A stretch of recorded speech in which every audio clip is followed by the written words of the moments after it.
क्या कोई स्मृति इतनी गहरी हो सकती है कि वर्षों बाद भी वह मन में वैसी ही जीवंत बनी रहे? आज की कहानी ऐसी ही एक अविस्मरणीय स्मृति की है, जिसे शब्दों में ढाला है हिंदी साहित्य के प्रख्यात साहित्यकार, निर्भीक पत्रकार और स्वतंत्रता सेनानी श्री राम शर्मा ने।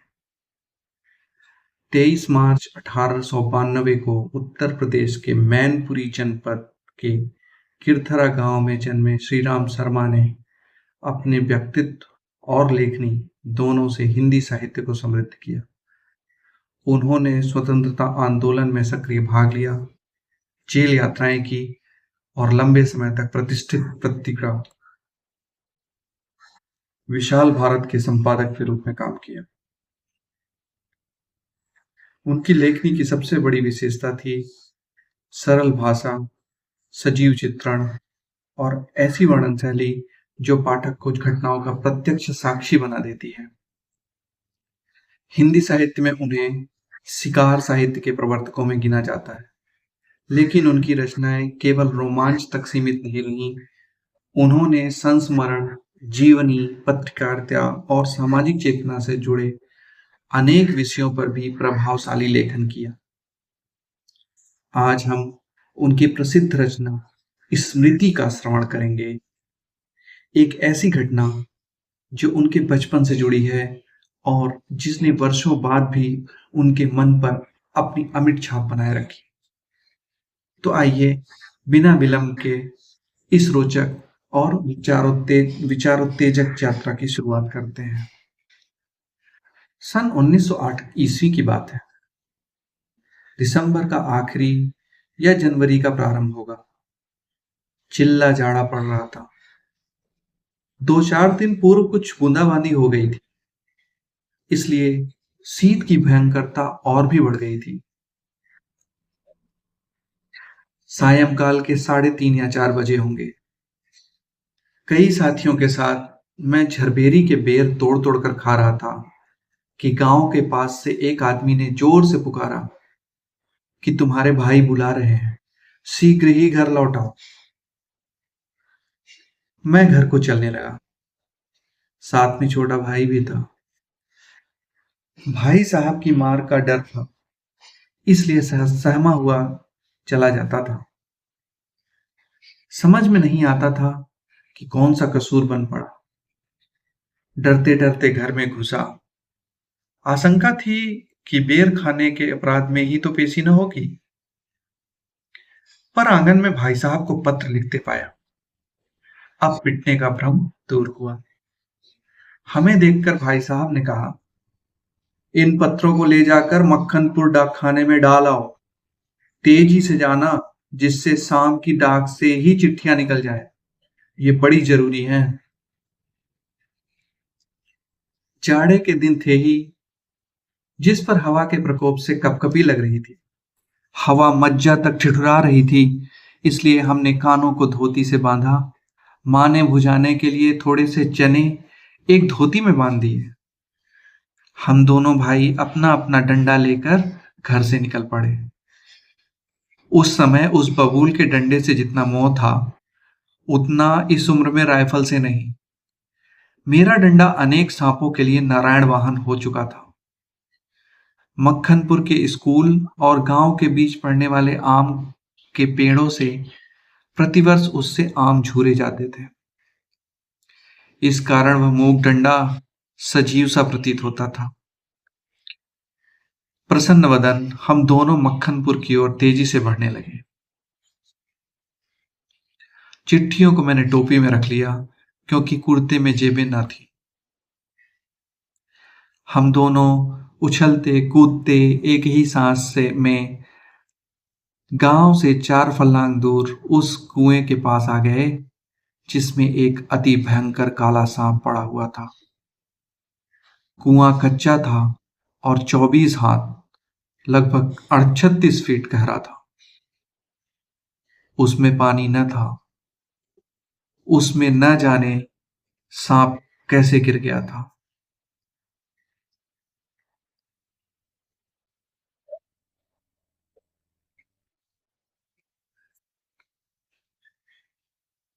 कारण कुछ भी हो, हमारा उसके कुएं में होने का ज्ञान केवल 2 महीने का था।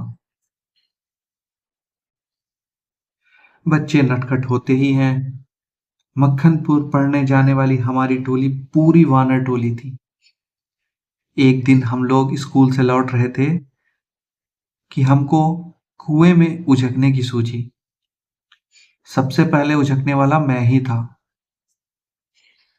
कुएं में झांककर एक ढेला फेंका कि उसकी आवाज कैसी होती है। उसके सुनने के बाद अपनी बोली की प्रतिध्वनि सुनने की इच्छा थी। पर कुएं में जो ही ढेला गिरा, त्यों ही एक फुसकार सुनाई पड़ी। कुएं के किनारे खड़े हुए हम सब बालक पहले तो फुसकार से चकित हो गए, लेकिन किलोले करता हुआ मृग समूह अति समीप के कुत्ते की भौंक से चकित हो जाता है। उसके उपरांत सभी ने उझक उझक कर एक एक ढेला फेंका और कुएं से आने वाली क्रोधपूर्ण फुसकार पर कह कहे लगाए। गांव से मक्खनपुर जाते और मक्खनपुर से लौटते समय प्रायः प्रतिदिन ही कुएं में ढेले डाले जाते थे। मैं तो आगे भागकर आ जाता था और टोपी को एक हाथ से पकड़कर दूसरे हाथ से ढेला फेंका करता था। यह रोजाना की आदत हो गई थी। सांप से फुसकार करवा लेना मैं उस समय बड़ा काम समझता था।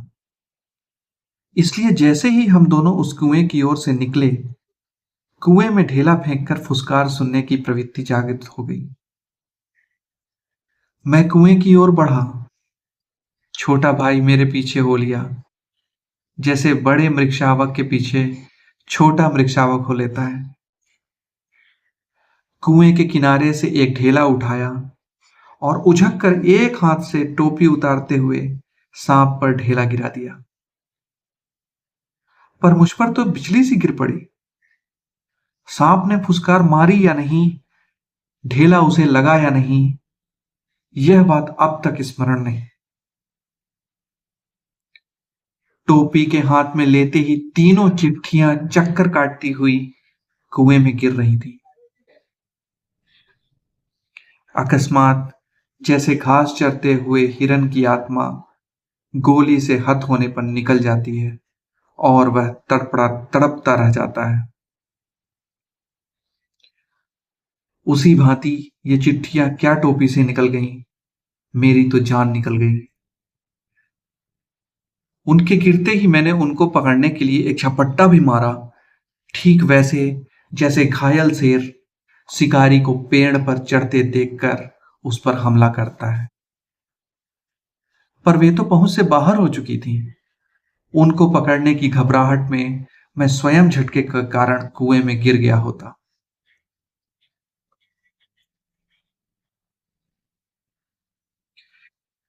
कुएं की पाट पर बैठे हम रो रहे थे, छोटा भाई दाढ़े मारकर और मैं चुपचाप आंखें डबडबाकर।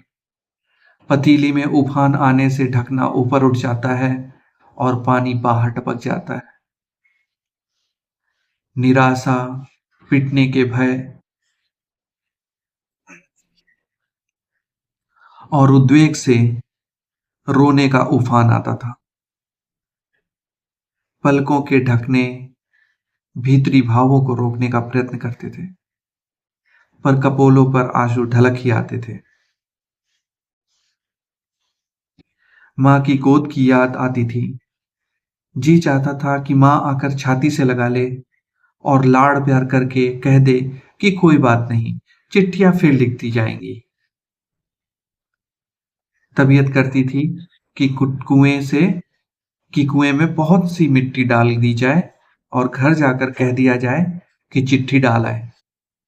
पर उस समय झूठ बोलना मैं जानता ही न था। घर लौटकर सच बोलने से रुई के भांति धुनाई होती। मार के ख्याल से शरीर ही नहीं मन भी कांप जाता था। सच बोलकर पीटने के भावी भय और झूठ बोलकर चिट्ठियों के न पहुंचने की जिम्मेदारी के बोझ से मैं दबा बैठा सिसक रहा था। इसी सोच विचार में 15 मिनट होने को आए। देर हो रही थी और उधर दिन का बुढ़ापा बढ़ता जाता था। कहीं भाग जाने की तबीयत करती थी, पर पिटने का भय और जिम्मेदारी की दुधारी तलवार कलेजे पर फिर रही थी। दृढ़ संकल्प से दुविधा की बेड़ियां कट जाती हैं। मेरी दुविधा भी दूर हो गई। कुएं में घुसकर चिट्ठियों को निकालने का निश्चय किया। कितना भयंकर निर्णय था। पर जो मरने को तैयार हो उसे क्या। मूर्खता और बुद्धिमत्ता से किसी काम को करने के लिए कोई मौत का मार्ग ही स्वीकार कर ले, और वह भी जानबूझकर, तो फिर वह अकेला संसार से भिड़ने को तैयार हो जाता है। और फल, उसे फल की क्या चिंता। फल तो किसी दूसरी शक्ति पर निर्भर है। उस समय चिट्ठियां निकालने के लिए मैं बिस्तर से भिड़ने को तैयार हो गया। पासा फेंक दिया था। मौत का आलिंगन हो अथवा सांप से बचकर दूसरा जन्म, इसकी कोई चिंता न थी। पर विश्वास यह था कि डंडे से सांप को पहले मार दूंगा, तब फिर चिट्ठियां उठा लूंगा।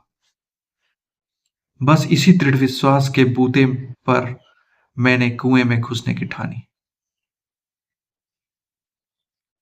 छोटा भाई रोता था, और उसके रोने का तात्पर्य था कि मेरी मौत मुझे नीचे बुला रही है।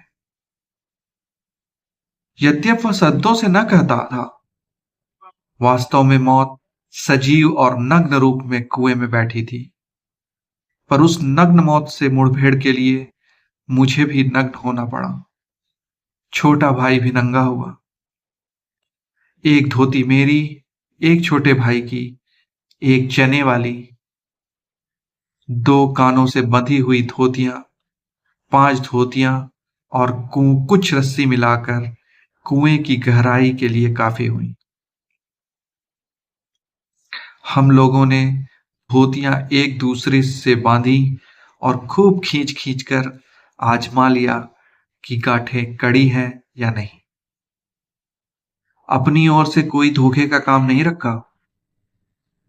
धोती के एक सिरे पर डंडा बांधा और कुएं में डाल दिया।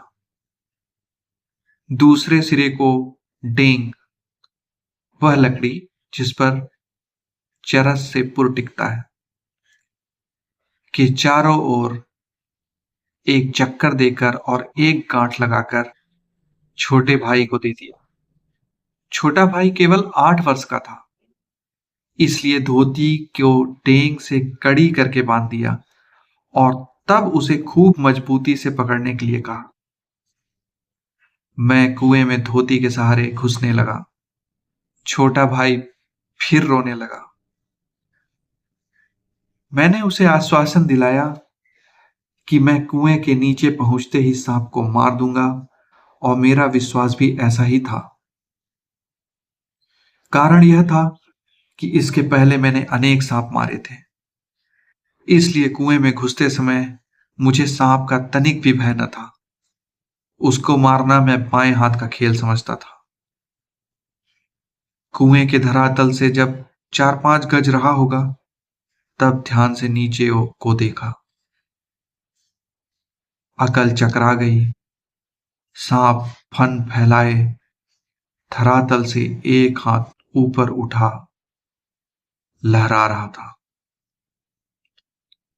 पूंछ और पूंछ के समीप का भाग पृथ्वी पर था। आधा अग्रभाग ऊपर उठा हुआ मेरी प्रतीक्षा कर रहा था। नीचे डंडा बंधा था। मेरे उतरने की गति से जो इधर उधर हिलता था, उसी के कारण शायद मुझे उतरते देख सांप घातक चोट के आसन पर बैठा था। सपेरा जैसे बीन बजाकर सांप को खिलाता है, और सांप क्रोधित हो फन फैलाकर खड़ा होता तथा फुफकार मारकर चोट करता है, ठीक उसी प्रकार सांप तैयार था।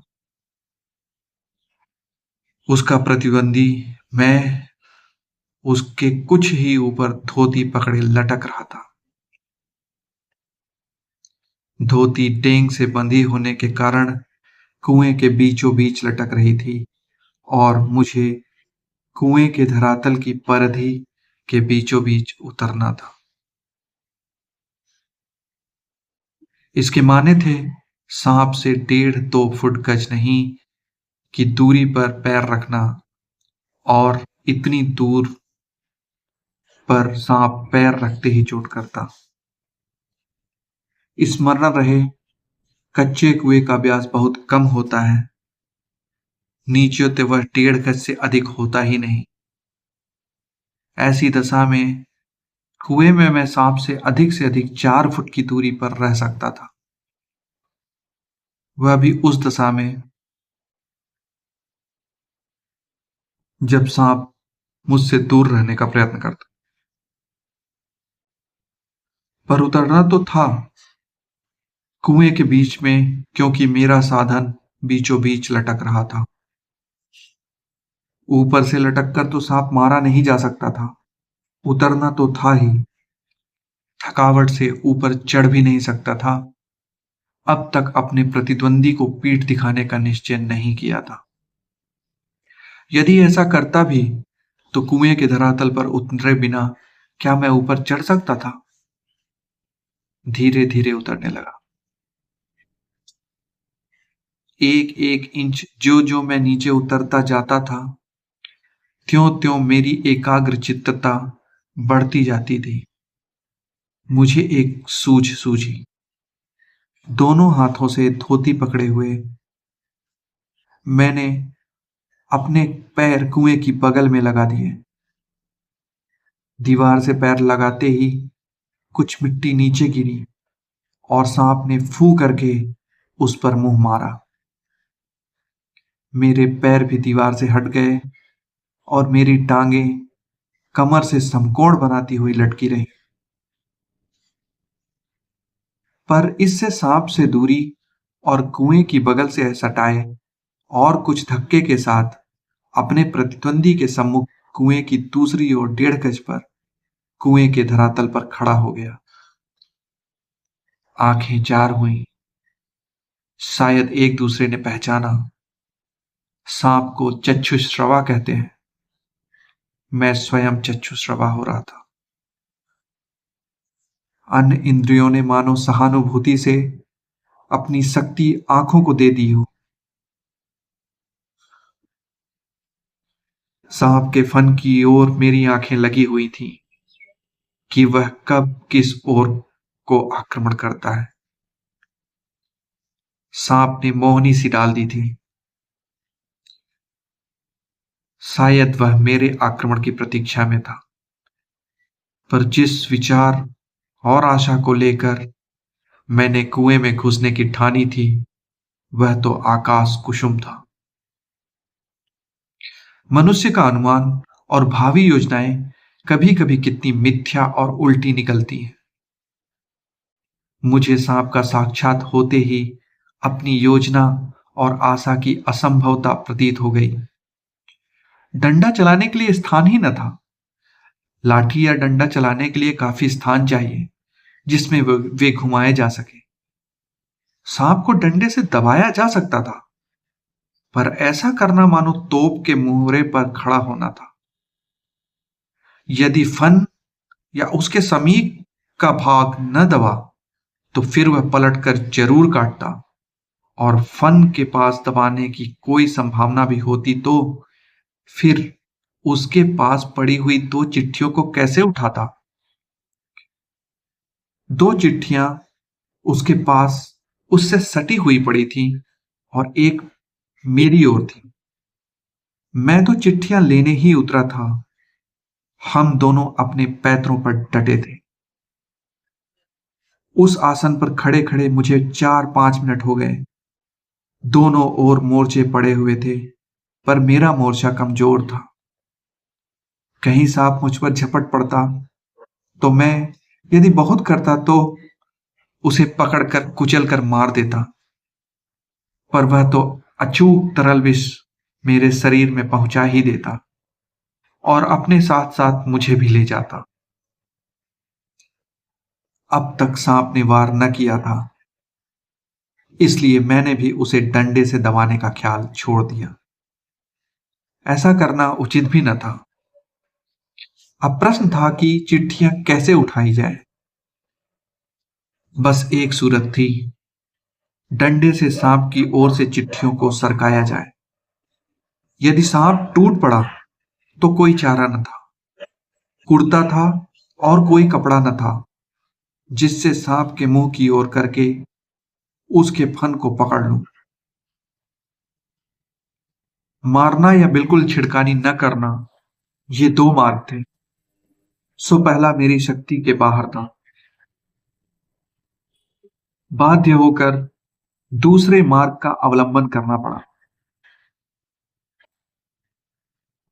डंडे को लेकर जो ही मैंने सांप की दाईं ओर पड़ी चिट्ठी की ओर उसे बढ़ाया कि सांप का फन पीछे की ओर हुआ। धीरे धीरे डंडा चिट्ठी की ओर बढ़ा और जो ही चिट्ठी के पास पहुंचा कि फुंकार के साथ काली बिजली तड़पी और डंडे पर गिरी। हृदय में कंप हुआ और हाथों ने आज्ञा न मानी। डंडा छूट पड़ा। मैं तो न मालूम कितना ऊपर उछल गया, जानबूझकर नहीं, यूं ही बिदक कर। उछल कर जो खड़ा हुआ तो देखा डंडे के सिर पर 3-4 स्थानों पर पीप सा कुछ लगा हुआ है। वह विष था।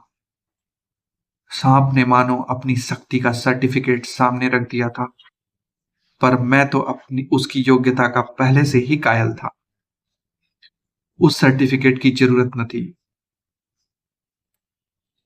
सांप ने लगातार फू फू करके डंडे पर 3-4 चोटें की। वह डंडा पहली बार ही इस भांति अपमानित हुआ था, या शायद वह सांप का उपहास कर रहा था। उधर ऊपर फू फू और मेरे उछलने और फिर वहीं धमाके से खड़े होने से छोटे भाई ने समझा कि मेरा कार्य समाप्त हो गया और बंधुत्व का नाता फू फू और धमाके में टूट गया। उसने ख्याल किया कि सांप के काटने से मैं घिर गया। मेरे कष्ट और विरह के ख्याल से उसके कोमल हृदय को धक्का लगा। भातृ स्नेह के ताने बाने को चोट लगी। उसकी चीख निकल गई।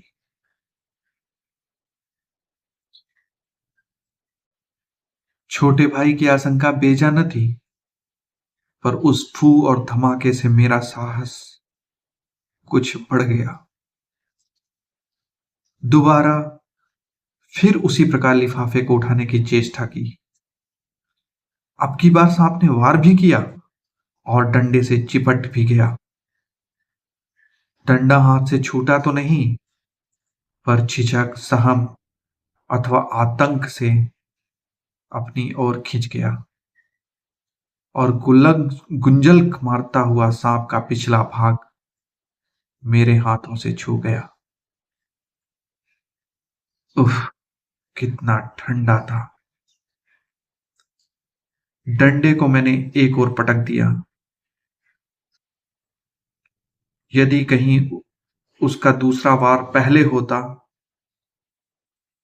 तो उछल कर मैं सांप पर गिरता और न बचता।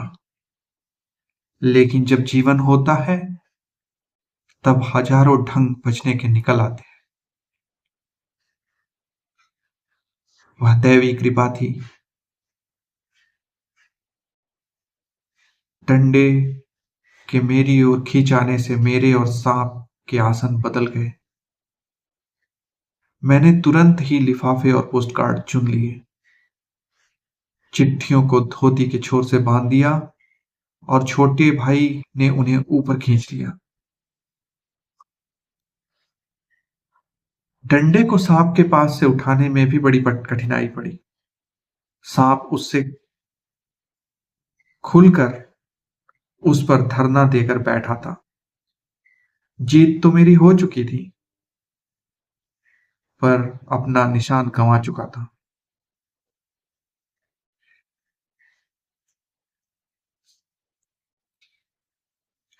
आगे हाथ बढ़ाता तो सांप हाथ पर वार करता। इसलिए कुएं की बगल से एक मुट्ठी मिट्टी लेकर मैंने उसकी दाईं ओर फेंकी कि वह उस पर झपट्टा और मैंने दूसरे हाथ से उसकी बाईं ओर से डंडा खींच लिया। पर बात की बात में उसने दूसरी ओर भी वार किया। यदि बीच में डंडा न होता तो पैर में उसके दांत गड़ गए होते।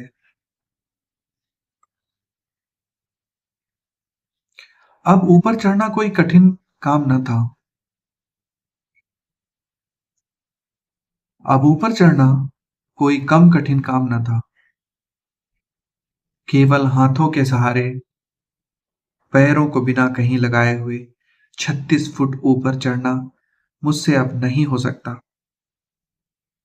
15-20 फुट बिना पैरों के सहारे केवल हाथों के बल चलने की हिम्मत रखता हूं।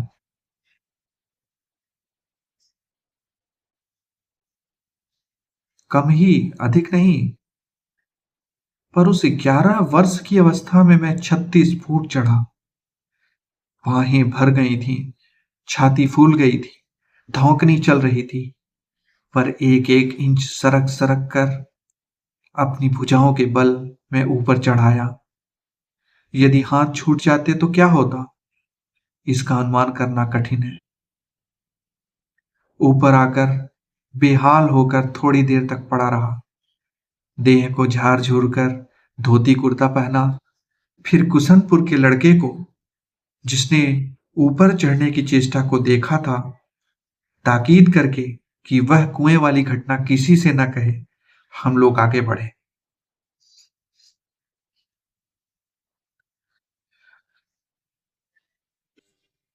सन 1915 ईस्वी में मैट्रिकुलेशन पास करने के उपरांत यह घटना मैंने मां को सुनाई। सजल नेत्रों से मां ने मुझे गोद में ऐसे बैठा लिया जैसे चिड़िया अपने बच्चों को टहने के नीचे छिपा लेती है।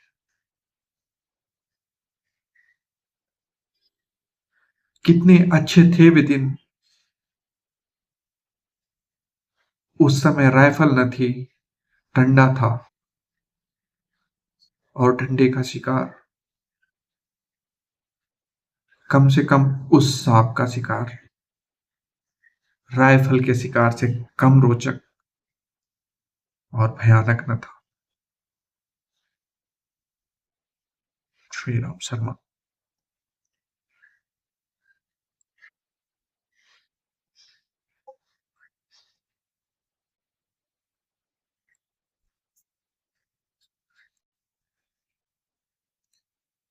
कभी कभी जीवन की सबसे बड़ी सीख किसी बड़े घटनाक्रम से नहीं, बल्कि बचपन की एक छोटी सी स्मृति से मिल जाती है। यही इस कहानी की सबसे बड़ी विशेषता है, जो समय के साथ भी उतनी ही जीवंत बनी रहती है। हिंदी साहित्य के प्रख्यात साहित्यकार श्री राम शर्मा जी की यह रचना केवल एक संस्मरण नहीं, बल्कि मानवीय स्मृति, अनुभव और जीवन दृष्टि का गहन चित्रण है। उनकी लेखनी सरल होते हुए भी अत्यंत प्रभावशाली रही है, जिसने पाठकों को सोचने पर मजबूर किया है। आशा है कि स्मृति की यह कहानी आपको भी उतनी ही प्रेरणादायक और विचारोत्तेजक लगी होगी, जितनी यह वर्षों से साहित्य प्रेमियों को लगती आई है। अगर आपको यह प्रस्तुति पसंद आई हो तो कृपया कमेंट में अपनी राय जरूर साझा करें। आपको इस कहानी का सबसे महत्वपूर्ण संदेश क्या लगा, यह भी बताइए।